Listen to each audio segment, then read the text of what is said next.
The early 2000s marked the transformative era for rap music.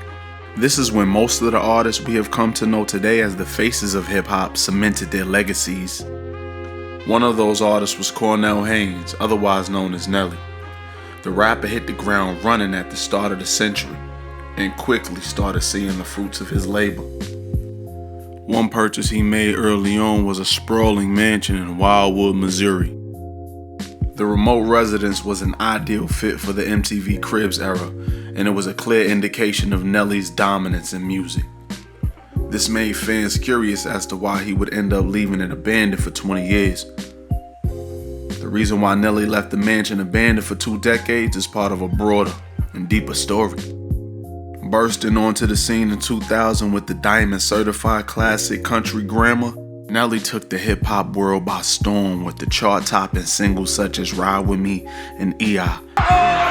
Yo, we want to thank Billboard. We definitely want to thank the fans for supporting.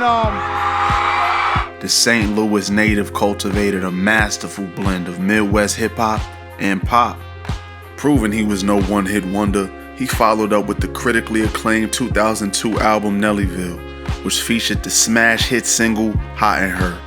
The album debuted at #1 in the US and cemented his status as a hip-hop superstar.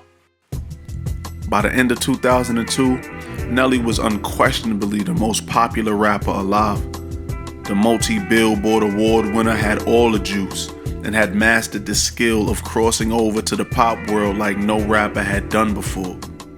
He had transcended the genre, becoming a household name alongside the biggest stars in the world. Amassing earnings of $21 million from his Nellyville album alone, the 28-year-old was now well suited to make some purchases and investments. One of those was a purchase of a luxurious mansion in Missouri, 30 miles from his hometown.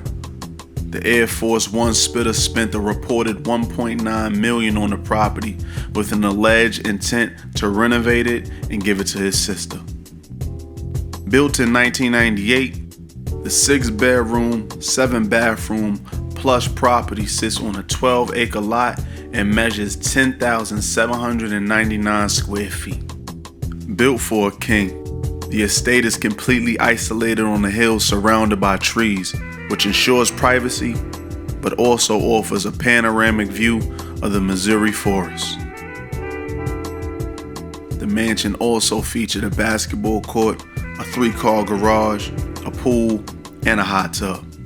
The property was a clear statement of how Nelly was reaping the rewards of his rise in the rap game. But little did he know, this investment was far from set in stone. The renovations Nelly had originally mapped out for the home was never complete. It does not appear that the St Lunatic member or any of his family members lived there for any length of time. Instead, it ended up being left empty for 20 years. So why was the grand mansion left to crumble for nearly 2 decades? Even though the rapper was at the pinnacle of his career and in a position to make this dream purchase, beyond the spotlight, there was a tragic problem plaguing Nelly's family life. Nelly's sister, Jackie Donahue, has leukemia. She desperately needs a bone marrow match. Biggest thing I have right now is the publicity aspect of it, so we're trying to use as much of it as we can possibly get. A year before he bought the mansion, in 2001, his half-sister Jackie Donahue was diagnosed with leukemia. Jackie, who was also his stylist before her condition worsened, learned she needed a bone marrow transplant to suppress the disease. This now gave Nelly, who was reeling from his recent success, a reality check. Remaining positive, the Midwest artist organized multiple donor drives around the US, with 1,000 people showing up for the events. Nelly was confident that they would find a donor for Jackie. This same optimism could have been why he chose to purchase the mansion with his sister in mind to be the person who would eventually live there. At this point, Nelly was throwing most of his time and resources at his sister's donor campaign. The star's commitments in Hollywood, such as movie roles and label commitments, further contributed to his lack of attention to the mansion. The renovation project suffered from financial strains and a prolonged timeline. leading to the construction being halted altogether. But what happened next will be the biggest test of the rapper's career so far.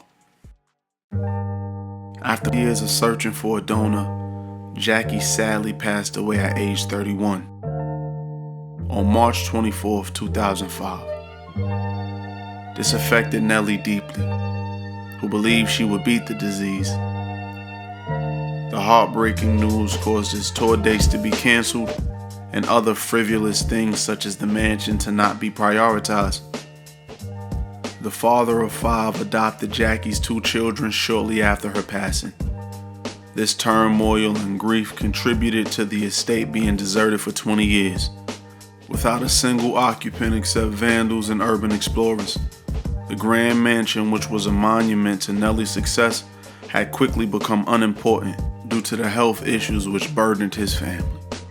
In 2021, it was reported that Nelly had finally put the mansion up for sale. After all the problems with the property, the rapper was reportedly ready to cut his losses and be done with it. It was listed for just under $600,000 and sold in 2022 for just under $1 million to a church group. It seems as though the rapper wanted to put the mansion behind him altogether and wash away the negative memories that came along with it. So anytime my life is affected, it's kind of affected the music. But what it has done is put a lot of things in perspective. It brings you back down to reality, but it also teaches you to enjoy the moment as much as possible because nothing's promised. Nelly keeps his sister Jackie's legacy alive in a more meaningful way by still being active in the foundation he founded in her honor, which educates African Americans about the need for bone marrow transplants. He has also attributed songs and performances to his late sister. My sister used to always say she just loved to see me smile. You know what I'm saying? Because I didn't do it a lot, but she knew how hard I really worked, and when she saw I was having a good time, she said that used to just be the best for her. The story of Nelly's abandoned mansion is a prime example of how wealth can't supersede health. The dream purchase that Nelly made in the early 2000s was a monumental feat for the artist, but it got neglected soon after a serious health concern overshadowed his family. Even though the home was left abandoned after the purchase, Nelly did the right thing by choosing to focus on what really mattered. Even though Nelly would like to leave the mansion in the past, for fans, it can serve as a reminder of the time in hip-hop when Nelly was at his peak and the impact he made on the game.